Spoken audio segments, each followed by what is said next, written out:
आज हम देखते हैं बिहार एनम जो परमानेंट वैकेंसीज आने वाली हैं 2026 में, उसका हेल्थ प्रमोशन हमारा जो टॉपिक चल रहा है अभी हेल्थ प्रमोशन, उसका आज टॉपिक नंबर है 5। ठीक है, टॉपिक नंबर 5 है। आप नोट्स ज़रूर बना के रखना साथ साथ, ताकि जो लास्ट टाइम एग्जाम के टाइम पे रिवीजन के टाइम पे नोट्स बहुत काम आते हैं। तो आप लोग नोट्स ज़रूर बनाना, ठीक है। सिर्फ वीडियो नहीं देखना है, नोट्स भी बनाने साथ साथ। यहाँ पे फर्स्ट हमारा स्वच्छता के प्रकार से जो हमारा टॉपिक है, पहले टॉपिक देख लेते हैं। पर्यावरण स्वच्छता एवं अपशिष्ट, इन्वायरमेंटल हाइजीन। ठीक है, पर्यावरण स्वच्छता एवं अपशिष्ट क्या है इसमें, स्वच्छता के प्रकार से। यहाँ पे फर्स्टली हम देखेंगे टाइप्स ऑफ सैनिटेशन क्या होता है। सैनिटेशन कितने टाइप्स के होते हैं। समुदाय के स्तर पर स्वच्छता के मुख्य रूप से 3 भागों में समझा जा सकता है। जो समुदाय है, कम्युनिटी है, उसके स्तर पर जो स्वच्छता होती है, सैनिटेशन होता है, उसको हम 3 टाइप्स में हम समझ सकते हैं इजीली, जो हमें समझ में जिस तरीके से आ जाए। ठीक है, घरेलू स्वच्छता, डोमेस्टिक सैनिटेशन, घर के अंदर की सफाई। जैसे जो डोमेस्टिक सैनिटेशन वो होता है जो हमारे घर के अंदर की सफाई होती है, जैसे फर्श को कीटाणु मुक्त करना या बर्तनों को सफाई और भोजन को ढक कर रखना, ये हो गई हमारी डोमेस्टिक सैनिटेशन। घर जो घरेलू स्वच्छता हो गई, घर को मतलब क्लीन करना, भोजन को सही रखना अच्छे से। ठीक है, नेक्स्ट है हमारा सामुदायिक स्वच्छता, कम्युनिटी सैनिटेशन। इसमें क्या आता है, सार्वजनिक स्थानों जैसे पार्क हो गए, जो कम्युनिटी के बीच में आता है, जिसमें लोग कम्युनिटी के लोग आपस में कम्युनिकेट करते हैं या मिलते हैं, वो जगह होगी यहाँ पे। पार्क, सड़क, नालियाँ जो होती हैं, इसमें कचरे का जो सामुदायिक स्तर पर संग्रहण, कलेक्शन शामिल होता है। ये सब हो गए कम्युनिटी सैनिटेशन। एंड नेक्स्ट है हमारा थर्ड है औद्योगिक की स्वच्छता, इंडस्ट्रियल सैनिटेशन। जैसे कारखाने या हॉस्पिटल्स या कहीं से निकलने वाले जो रासायनिक होते हैं, रासायनिक पदार्थ या अपशिष्ट जो होते हैं, उनका प्रबंधन करना, ताकि वे आबादी वाले क्षेत्रों को नुकसान ना पहुंचाए। जैसे हॉस्पिटल होता है, उससे निकलने वाले अपशिष्ट पदार्थ जो होते हैं, वो बहुत हानिकारक होते हैं, जो अगर उन्हें हम खुले में डाल दें तो इन्फेक्शन फैला सकते हैं। तो वो लोगों को नुकसान ना पहुंचाएं, इसलिए हमें जो स्वच्छता है वो मेंटेन करके ज़रूरी है मेंटेन करना। ठीक है, अब हम यहाँ पे देखते हैं पॉइंट नंबर 2, अपशिष्ट प्रबंधन का 4R सिद्धांत, प्रिंसिपल्स ऑफ 4R। ये क्या होता है 4R। आधुनिक स्वच्छता प्रणाली में अब 3R के बजाय 4R पर जोर दिया जाए। पहले 3R थे, अब 4R हैं। ठीक है, अब R का मीन्स देखेंगे, R क्या होता है। यहाँ पे फर्स्ट R का रिफ्यूज़, मना करना, ऐसी चीज़ों का उपयोग ना करें जो पर्यावरण को नुकसान पहुँचाती हैं, जैसे सिंगल यूज़ प्लास्टिक। जैसे कि जो प्लास्टिक्स हैं वो ऐसी चीज़ें ना करें जो पर्यावरण को नुकसान दे। जैसे कि कोई प्लास्टिक है वो सिंगल यूज, एक बार यूज़ कर ली, फिर वो ख़राब है तो इधर फेंक दिया, उधर फेंक दिया। ऐसी प्लास्टिक यूज़ करें जिसका दोबारा से रिन्यू करके दूसरा कोई प्रोडक्ट तैयार किया जा सके। ठीक है, तो हमें ऐसी चीज़ें नहीं करनी, रिफ्यूज़ करना है। रिड्यूस का मतलब क्या होता है, कम करना, किसी चीज़ को कम करना। ठीक, कचरे की मात्रा को कम करना, जैसे कागज़ का कम उपयोग या डिजिटल कार्य। जैसे कि जो कागज़ होते हैं वो फर्स्टली तो हमारे पेड़ों से बनते हैं, तो हमारा जो इन्वायरमेंट वैसे ही इफेक्ट पड़ता है, पेड़ कटते हैं। और अगर हम उसी चीज़ को, पेपर वर्क को हम डिजिटल पे ले आएंगे, सेव कर लेंगे डाटा, तो जो हमारा पेपर का यूज़ कम हो गया और जो पेपर वेस्ट हो रहा है वो भी कम हो गया। तो इस चीज़ को हम रिड्यूस कर सकते हैं, कचरे को कम कर सकते हैं, क्योंकि पेपर वेस्ट होगा तो कुछ टाइम वो पेपर जो वेस्ट होता है, जो वेस्ट पेपर होता है वो कचरा ही बन जाता है। तो अगर कचरे को कम करना है तो पेपर को कम वेस्ट करना है। ठीक है, नेक्स्ट हम देखते हैं रीयूज़, दोबारा से कैसे यूज़ करें। किसी चीज़ को यूज़ कर लिया है तो उसे दोबारा कैसे यूज़ करें। पुनः उपयोग, पुरानी वस्तुओं को फेंकने की बजाय उन्हें दोबारा किसी और काम में ले लेना। जैसे कि कोई प्लास्टिक की बोतल है तो उसको गमला बना लेना, या घर में डेकोरेट कर लेना, या जैसे किचन से निकलने वाला पानी है, ये फॉर एग्जांपल बहुत ईजी, जो हमारा किचन से निकलने वाला, खाना बनाने के टाइम पे सब्जियां धोने वाला जो पानी बचता है, उसे हम फेंकने की बजाय उसे हम किचन गार्डन, या फिर जो हमारे आंगन में कोई सब्जी है, गमले हैं, उनमें डाल के उस पानी को यूज़ कर सकते हैं। ऐसे ही कचरा होता है, जैसे कि कोई पेपर है, कुछ भी है, तो अगर एक साइड का पेपर यूज़ हुआ है और दूसरी साइड हमें कुछ भी ऐसे नॉर्मल प्रिंट करना है जिसका दूसरी साइड से कोई मतलब नहीं है, तो हम उस साइड कट करके दूसरी साइड पेपर को यूज़ कर सकते हैं।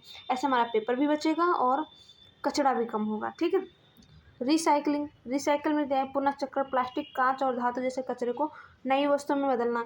ये लंबा प्रोसेस होता है, लेकिन जो पहले प्लास्टिक, जैसे कि प्लास्टिक के मैंने बताया था, ऐसी प्लास्टिक यूज़ करना जो रीयूज़ हो सके, दोबारा उसे कोई और प्रोडक्ट बनाया जा सके। तो जैसे कि कांच की बोतल्स हो गई, ये हो गया, तो उनको एक प्रोसेस के बाद में दूसरा प्रोडक्ट तैयार किया जाता है, वो हो गया रिसाइकलिंग। ठीक है, तो इससे जो हमारा है कचरा कम होगा, उस प्रोडक्ट से दूसरा प्रोडक्ट बन जाएगा। अब यहाँ पे है सीवेज उपचार। सीवेज ट्रीटमेंट के चरण क्या होते हैं? सीवेज ट्रीटमेंट के जो चरण होते हैं, जब गंदा पानी लिक्विड वेस्ट नालियों से निकलता है तो उसका उपचार इन चरणों में होता है। जो गंदा पानी होता है नालियों से निकलता है तो उनका जो उपचार होता है वो इन चरणों से होता है। प्राइमरी ट्रीटमेंट में क्या होता है, इसमें कचरे को छान कर मोटे तैरने वाले पदार्थों को अलग किया जाता है। जो प्राइमरी ट्रीटमेंट होता है, जो बड़े बड़े कचरे के टुकड़े से होते हैं, टुकड़े उनको छान के उनको अलग किया जाता है, ठीक है। सेकेंडरी ट्रीटमेंट में क्या करेंगे, इसमें जो जैविक प्रक्रियाएं द्वारा पानी की अशुद्धता को दूर किया जाता है, जैसे क्लोरीनीकृत करना, क्लोरीन डाल के, एक मिनट, क्लोरीन डाल के जैसे पानी को क्लीन करना, वो सेकेंडरी ट्रीटमेंट में आ गया। टर्शरी ट्रीटमेंट में क्या करेंगे, अंत में पानी को क्लोरीन या यूवी किरणों से कीटाणु मुक्त किया जाता है ताकि उसे सुरक्षित रूप से नदियों में छोड़ा जा सके और खेती में उपयोग किया जा सके। जो ट्रेसरी होता है उसमें क्लोरीन या यूवी किरणों से जो कीटाणु होते हैं, जो बैक्टीरियाज या कीटाणु हो जाए पानी में होते हैं, उनको उनसे सुरक्षित करके जो पानी हो जाता है उसे साफ करके नदी या खेतों में यूज़ किया जा सकता है उस पानी को, ठीक है। नेक्स्ट हम देखते हैं, एक मिनट, पर्यावरणीय स्वच्छता में एएनएम की भूमिका क्या है। सबसे इस टॉपिक जो ये पॉइंट होता है एएनएम की भूमिका, रोल ऑफ एएनएम्स, इससे रिलेटेड क्वेश्चंस बहुत आते हैं कि आप ऐसे क्वेश्चन जो ना आजकल एग्जामिनर सिंपल सीधा नहीं देता है, क्वेश्चन को घुमा के देता है। एक सिचुएशन देगा, ऐसा ऐसा है, फिर इस सिचुएशन में एएनएम को क्या करना चाहिए। तो अगर हम इस टॉपिक को या फिर मतलब अच्छे से समझते हैं या फिर रोल ऑफ एएनएम को हम अच्छे से समझ रहे हैं कि हम एएनएम की जो मेन रिस्पॉन्सिबिलिटी होती है वो क्या होती है, तो हम उस क्वेश्चन और उस कंडीशन को समझ के करेक्ट एक्शन क्लिक कर सकते हैं, ठीक है। तो यहाँ एक एएनएम के लिए ये जिम्मेदारियाँ सबसे महत्वपूर्ण हैं, तो हमें वो जानना है क्या है। सर्वे गांव या क्षेत्र में स्वच्छता की स्थिति का पता लगाना। फर्स्टली तो जो एएनएम होती है वो सर्वे करेगी, तो ये देखेगी हमारे गांव में किस लेवल की स्वच्छता है या नहीं है, या कितना सुधार करना है, कितना करना है, किस पॉइंट तक। तो इससे ना थोड़ा सा एक आइडिया हो जाता है, ठीक है। नेक्स्ट है हमारा एजुकेशन, लोगों को हाथ धोने के सही तरीके, स्टेप ऑफ हैंड वॉशिंग के बारे में बताना। अब एएनएम है जो सर्वे के टाइम पे ये देखेगी कि लोग जो हैं बीमार हो रहे हैं तो उनका मेन पर्पस क्या है, या मेन उसका उद्देश्य, या उसका जो किस बीमारी से ज़्यादा ग्रसित हो रहे हैं, तो उनमें कहाँ पे हैंड हाइजीन या फिर क्या प्रॉब्लम हो रही है। तो अगर वहाँ पे हैंड वॉशिंग का आता है तो बीच बीच में हेल्थ एजुकेशन में हैंड वॉशिंग के स्टेप्स को डेमो करके दिखा सकती हैं। ऐसे क्या होगा, हैंड वॉशिंग करेंगे तो बहुत सारी जो बीमारियाँ होती हैं वो कम फैलेंगी, ठीक है। ये हो गया। नेक्स्ट हमारा टीकाकरण और स्वच्छता। टीकाकरण के बाद निकलने वाले कचरे जैसे इस्तेमाल की गई सिरिंज को तुरंत सही डस्टबिन या सफ़ेद लाल जिसमें डालना है उसमें डालें। जैसे बायोमेडिकल, टीकाकरण और स्वच्छता, वैक्सीनेशन किया तो ऐसा नहीं कि सारे सिरिंजेस निडल और जो सिरिंजेस के रैपर्स होते हैं उनको एक साथ एक थैले में रख लिया, ऐसा नहीं है। सिरिंज वैक्सीनेशन करते करते ही जो हमारा विन होते हैं डस्टबिन, बायोमेडिकल वाले, जैसे कि निडल होगी तो हमें उसको निडल को वाइट में डालना है, और जो प्लास्टिक्स है उसको येलो रेड में डालना है, ठीक है। जो हमारे डिस्पोजेबल्स या रैपर्स हो गए इनको ब्लैक बिन में डालते हैं, ठीक है। तो ऐसा हमें बायोमेडिकल मेंटेन करके चलना है। नेक्स्ट हमारे बीमारियों की सूचना। यदि क्षेत्र में अस्वच्छता के कारण डायरिया या मलेरिया के मामले बढ़ रहे हैं तो तुरंत उच्च अधिकारियों को सूचित करना।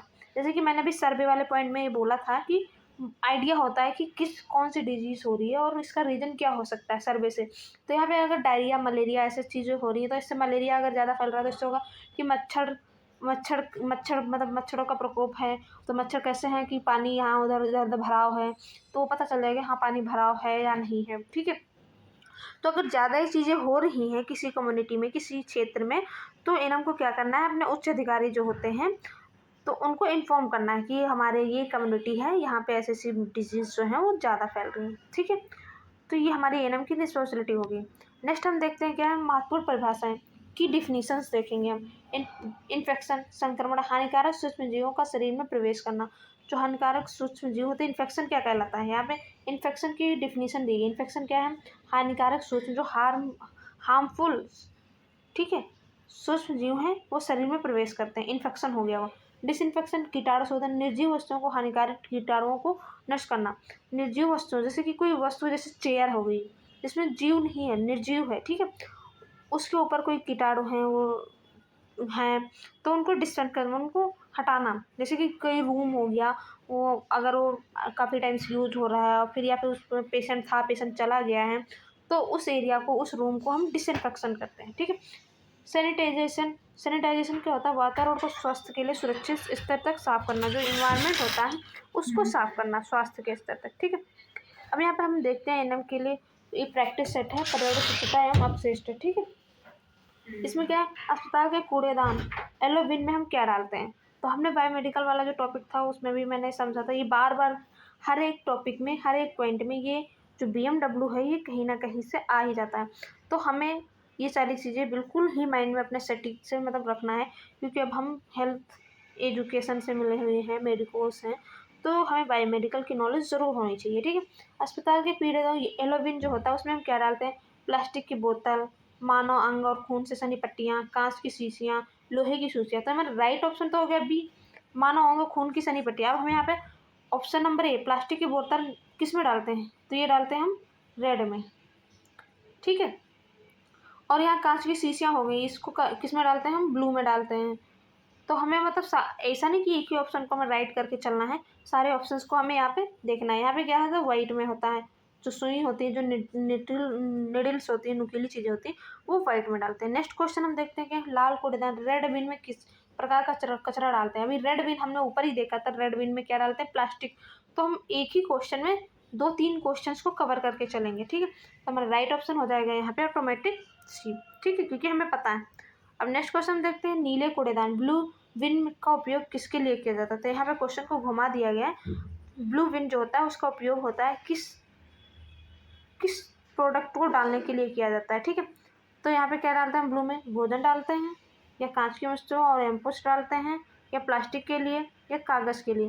तो जो हमारा राइट ऑप्शन हमारा पहले ही डिस्कस हो चुका था, कांच की वस्तुएं या एम्पुल्स या वॉयल्स डालते हैं, ठीक है। नेक्स्ट क्वेश्चन है हमारा 4, सुई, निडल और ब्लेड को नष्ट करने के लिए किस बॉक्स का उपयोग करते हैं। निडल, फर्स्ट क्वेश्चन में ही हमने ये सारे 2-4-5 क्वेश्चन कवर कर लिए थे। तो निडल जो डालते हैं, काला बॉक्स, इसमें काले बॉक्स में क्या डालते हैं, हॉस्पिटल में काला बॉक्स भी होता है, काला ब्लैक डस्टबिन भी होता है, उसमें हम रैपर्स हो गया या यूज़ पेपर्स हो गए, वेस्ट पेपर्स हो गए, उनको डालते हैं, ठीक है। लाल डब्बे में क्या डालते हैं, प्लास्टिक डालते हैं, यूज़ प्लास्टिक्स, इन्फेक्टेड प्लास्टिक जो होते हैं, एवी सेट्स, कैथेटर्स, ये सब डालते हैं। सफ़ेद पंचफ्लोप कंटेनर में हम क्या डालते हैं, नीडल्स डालते हैं, ठीक है। तो हमारा राइट ऑप्शन यहाँ पे सी हो जाएगा। निडल किस में डालते हैं, सफ़ेद पंचफ्लोप कंटेनर। पंचफ्लोप का मतलब ये है कि वो क्लोज होना चाहिए, छोटा सा उसमें मतलब जो होल होता है वो छोटा होता है, उसके थ्रू हम डालते हैं, ठीक है। नीला थैला, नीले थैले में हम क्या डालते हैं, एम्पुल्स और वायल्स डालते हैं। नेक्स्ट हम बायोमेडिकल वेस्ट को जलाने की प्रक्रिया को क्या कहा जाता है। तो हम यहाँ पे जो बायोमेडिकल वेस्ट है उसको जलाने की जो प्रक्रिया होती है उसे क्या कहा जाता है, तो उसको हम कहते हैं इंसिनेशन, भस्मीकरण। ऑप्शन नंबर हमारा बी राइट हो जाएगा। हम हाँ, ऑप्शन नंबर बी हमारा राइट है, आप देख सकते हैं। नेक्स्ट क्वेश्चन है, पानी को शुद्ध करने के लिए कौन सी गैस या पाउडर का उपयोग किया जाता है। पानी को शुद्ध करने के लिए कौन सा गैस या पाउडर किसका यूज़ करते हैं, तो उसका नाम बताने हैं। ऑक्सीजन करते हैं, नाइट्रोजन करते हैं, bleaching powder, chlorine, carbon dioxide. तो हमें सबको पता है कि क्लोरीन करते हैं। 20 ml वाटर में 0.5 mg क्लोरीन डालते हैं। तो राइट ऑप्शन हमारा है सी। जो मैं लिखती नहीं हूँ स्लाइड पे और मुंह से बोल रही हैं, तो आपको वॉइस सुननी है और उसको भी नोट करना है, क्योंकि वो छोटे छोटे पॉइंट्स हैं, इंपॉर्टेंट पॉइंट है। नेक्स्ट क्वेश्चन हमारा 7 है, टाइफाइड बीमारी किसके माध्यम से फैलती है। तो टाइफाइड बीमारी होती है वो किसके माध्यम से फैलती है, गंदी हवा हो गई, दूषित जल और भोजन, कुत्ते के काटने से, लोहे के चाटने से। तो जो हमारी टाइफाइड होती है वो दूषित जल और हवा से फैलती है, ठीक है।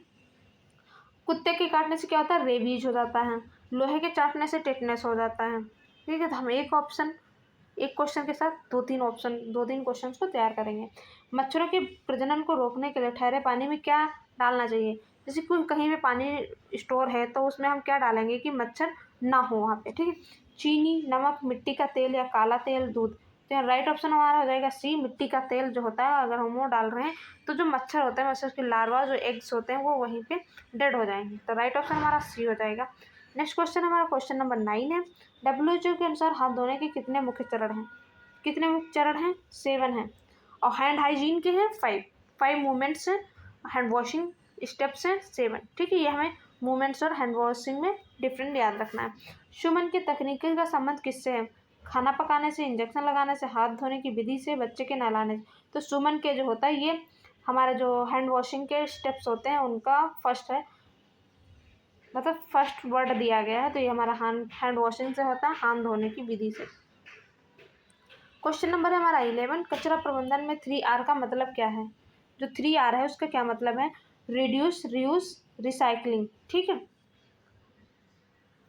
नेक्स्ट है हमारा विषाक्त, टॉक्सिक कचरे के लिए कौन सा रंग इस्तेमाल होता है। टॉक्सिक कचरा कैसा हो गया, जो जो विषाक्त कचरे होते हैं, जैसे कि हॉस्पिटल के यूज्ड पेपर हो गया या नॉर्मल रैपर्स हो गए, तो ये होता है ब्लैक। ठीक है, टॉक्सिक कचरे के लिए ब्लैक कलर यूज़ करते हैं, ब्लैक बिन। नेक्स्ट क्वेश्चन है हमारा, हवा के से फैलने वाली बीमारी एयरबॉर्न डिजीज कौन सी है। यहाँ पे एयरबॉर्न डिजीज है हैजा, टीवी, पीलिया, दस्त। तो राइट ऑप्शन तुम्हारा बी हो जाएगा, क्योंकि ये ड्रॉपलेट इन्फेक्शन होता है, एयरबॉर्न होता है। ठीक है, एयरबॉर्न होता है। हैजा हमारा जो वाटर से वो फैलता है, और जो पीलिया है ये भी वाटर से फैलती है। ठीक है, दस्त वाटर से। ठीक है, जो जैसे कि हमारा ये हो गया डायरिया। एक आधार से घर में खिड़कियां का होना क्यों जरूरी है। अब यहाँ पे क्वेश्चन आ गया मैंने कॉमन सेंस से कि एक जो घर है उसमें खिड़कियों का होना क्यों जरूरी है। केवल बाहर देखने के लिए, खिड़कियां सिर्फ बाहर देखने के लिए होता है। क्रॉस वेंटिलेशन या हवा के इधर उधर आगमन के लिए होता है। घर को सजाने के लिए कि घर थोड़ा सुंदर लगने लगे खिड़कियों से, तो ऐसा नहीं है। हमारा राइट ऑप्शन हो जाएगा यहाँ क्रॉस वेंटिलेशन, हवा के आगमन के लिए। यहाँ पर ऑप्शन नंबर डी दिया गया है, इनमें से कोई नहीं। जो हमारा यूपी CNM का एग्जाम होता है उसमें 4 तो ऑप्शन होते ही होते हैं, 5वां ऑप्शन ई होता है, उसमें होता है इनमें से कोई नहीं। हर एक ऑप्शन में एक ऑप्शन ऐड होता है।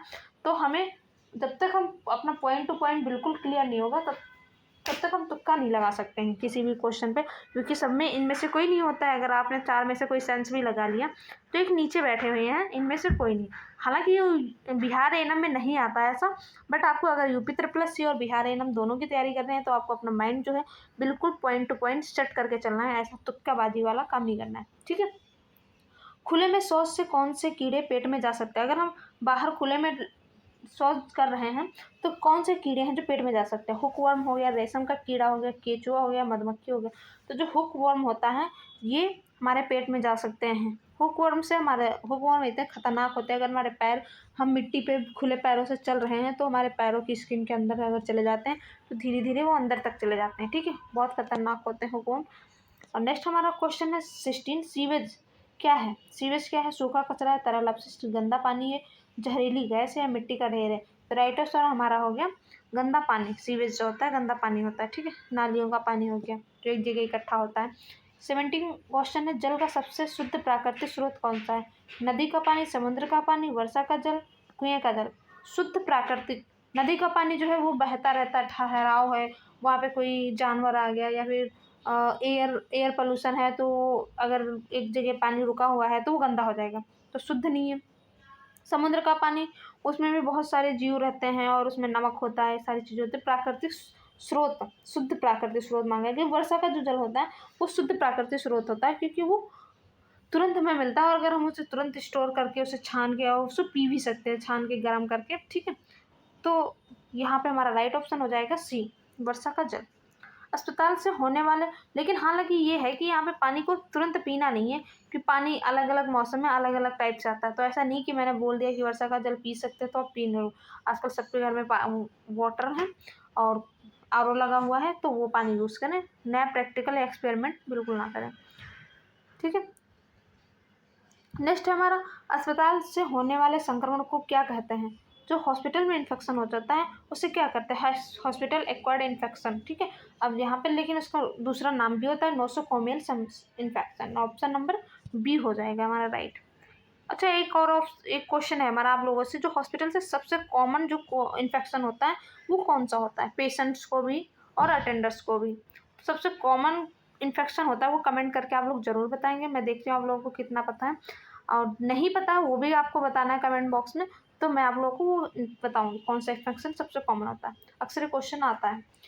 19 क्वेश्चन हमारा, गीले कचरे, सब्जी के छिलके को क्या बनाना चाहिए। जैसे कि अब हमें जो सब्जी का छिलका है उसका रीयूज़ क्या करना चाहिए। जैसे कि तो उसमें क्या करते हैं हम, प्लास्टिक बना लेंगे, नहीं, लोहा, कंपोस्ट खाद, कांच। तो सब्जी का छिलका है तो उससे कांच, और प्लास्टिक, लोहा तो बन ही नहीं सकता, उससे कंपोस्ट खाद बना सकते हैं हम उसे ज़रूर। ठीक है, तो कंपोस्ट खाद बनाएंगे।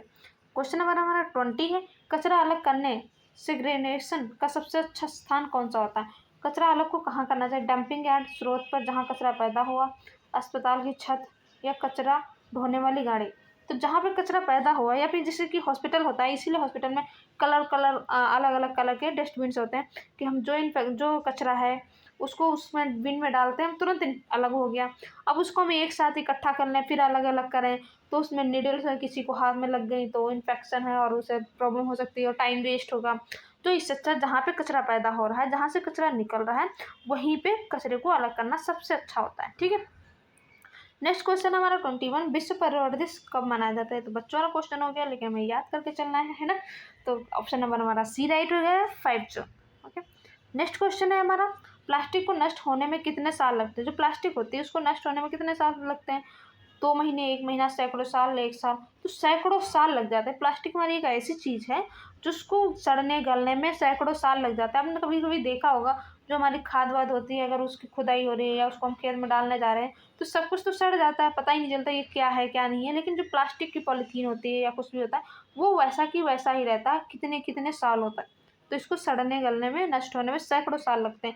इसलिए हमें प्लास्टिक को कम यूज़ करना चाहिए, और कम यूज अगर कर भी रहे हैं इंपॉर्टेंट चीज़ के लिए तो उसे हमें रीयूज़ करना चाहिए। ठीक है, नेक्स्ट क्वेश्चन है हमारा 23, दस्त डायरिया होने पर मरीज को क्या देना चाहिए? अगर किसी पेशेंट है, कोई उसे डायरिया हो रही है, तो उसे हम फर्स्ट एड केयर में क्या देंगे? एएनएम जो होती है वो फर्स्ट एड केयर ही देती हैं। तो अगर वो फर्स्ट एड केयर करने चाह रही है, कम्युनिटी में गई पेशेंट को, किसी पर्सन को डायरिया हो रही है, तो क्या देंगी वो? चाय बोलेंगी, चाय पी लो, ओआरएस का घोल, मिर्च वाला खाना देंगी, कहीं बहुत स्पाइसी खा लो आप, ठीक है, ठंडी आइसक्रीम ले लो, नहीं। तो यहाँ पर राइट ऑप्शन हो जाएगा हमारा ओआरएस। जो पेशेंट है, जो मरीज होगा, उसे ओआरएस पीने के लिए ओआरएस पाउडर देंगी। और ओआरएस देते टाइम उन्हें ये क्या करना है? ओआरएस जो पाउच होता है उस पर हमें एक्सपायरी चेक करनी है। जो एएनएम है उनकी जिम्मेदारी ये बनती है, ओआरएस देने के टाइम पे एक्सपायरी चेक करनी है, और उनको ये भी बताना है कि ये 2 लीटर पानी में 24 घंटे तक ही यूज़ करना है। ऐसा नहीं कि बच गया तो हम नेक्स्ट डे भी यूज़ कर लें 24 घंटे के बाद, ठीक है। तो ऐसा नहीं है, उनको सारे इंस्ट्रक्शन साथ साथ बताने, एक एएनएम की रिस्पॉन्सिबिलिटी होती है। नेक्स्ट क्वेश्चन हमारा 24, मक्खियाँ जो होती है कौन सी बीमारी फैलाती है? जो मक्खियाँ हैं हमारी, वो कौन सी बीमारी फैलाते हैं? मलेरिया, मलेरिया तो हमारा मच्छर होता है, वेक्टर बॉर्न होता है। तो हैजा, डेंगू, रेबीज, तो राइट ऑप्शन हो जाएगा हमारा हैजा। मक्खियाँ जो होती हैं हैजा फैलाती हैं, ठीक है। डेंगू मच्छर से होता है, रेबीज जो होता है हमारा वायरस से होता है।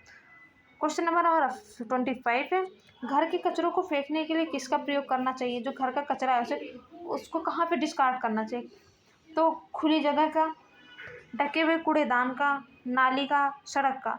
तो जो राइट ऑप्शन हमारा यहाँ पे बी है, ढके हुए कूड़ेदान का। एक कूड़ादान होना चाहिए जो ढका होना चाहिए, उसमें हमें हमारा नेक्स्ट क्वेश्चन है, सेप्टिक टैंक का जो संबंध है किससे? सेप्टिक टैंक होता है उसका जो रिलेशन है, संबंध है, वो किससे है? पानी की टंकी से, मलमूत्र निपटान से, अनाज भंडारण से, बिजली से? तो राइट ऑप्शन हमारा हो जाएगा मलमूत्र। जो सेप्टिक टैंक होता है वो मलमूत्र निपटान से होता है, उसका जो संबंध होता है, जो उसका मीन्स है, ठीक है। अस्पताल की बेडशीट खून से सनी है, उसको किस में धोना चाहिए? जैसे कि कोई बेडशीट है वो किसी प्रोसीजर या किसी प्रोसीजर के टाइम पे, जैसे कि वो उसमें ब्लड लग गया, तो उसको किस में धोना चाहिए? केवल ठंडे पानी से, गर्म और कीटाणुनाशक से, मिट्टी के से, केवल धूप में सुखाना चाहिए? तो वहाँ पे गर्म पानी, हॉट वाटर में जो बैक्टीरियाज होते हैं और वायरस होते हैं वो जल्दी ख़त्म होते हैं, मतलब। तो डिसइंफेक्शन से उसे कीटाणुनाशक से धुलना चाहिए। क्वेश्चन नंबर हमारा 28 है, वायु प्रदूषण का मुख्य कारण क्या है? पेड़ लगाना, पेड़ लगाने से वायु प्रदूषण होता है बच्चे और एग्जामिनर भी ना कैसे भी ऑप्शन दे सकते हैं। साइकिल चलाना, साइकिल चलाने से वायु प्रदूषण होगा, वाहनों और फैक्ट्रियों का धुआं, साफ सफाई। तो राइट ऑप्शन हमारे यहाँ पे ये ऑप्शन बहुत ही सही थे, एक ही ऑप्शन यहाँ पे दिख रहा है, ऑप्शन नंबर सी, ठीक है। नेक्स्ट क्वेश्चन है हमारा 29, स्वच्छ भारत अभियान की शुरुआत कब की गई थी? स्वच्छ भारत अभियान की जो शुरुआत है वो कब की गई थी? 2014 में 2 अक्टूबर को, ठीक है, महात्मा गांधी की जयंती पे। तो ये हमें याद रखना है। एक एनएम को समुदाय में स्वच्छता के लिए क्या करना चाहिए? एक एनएम है उसे समुदाय में स्वच्छता करवानी है तो उसे क्या करना चाहिए? केवल दवा देनी चाहिए, लोगों को स्वस्थ शिक्षा देनी चाहिए, हेल्थ एजुकेशन, या घर में सिर्फ बैठना चाहिए कि मैं तो घर में बैठ जाती हूँ, समुदाय में स्वच्छता अपने आप ही हो जाएगी? कचरा खुद उठाना चाहिए, कोई नहीं उठा रहा चलो मैं ही उठा लेती हूँ? तो बिल्कुल भी ऐसा नहीं करना, ऑप्शन नंबर हमारा बी यहाँ पे राइट हो जाएगा, ठीक है। आई होप आप लोगों के लिए वीडियो सही लगी होगी, अच्छी लगी होगी और इन्फॉर्मेशन फुल लगी होगी। तो आप लोग को अगर वीडियो अच्छी लगी है तो नेक्स्ट वीडियो ज़रूर देखें। आपको किसी भी टॉपिक पे या किसी भी पॉइंट पे या फिर कुछ भी क्वेरी है तो आप कमेंट कर सकते हैं, और हमारा जो क्वेश्चन मैंने पूछे हैं वो भी आप लोग कमेंट बॉक्स में आंसर देना। मिलते हैं हम नेक्स्ट वीडियो में जल्दी ही। Thank you.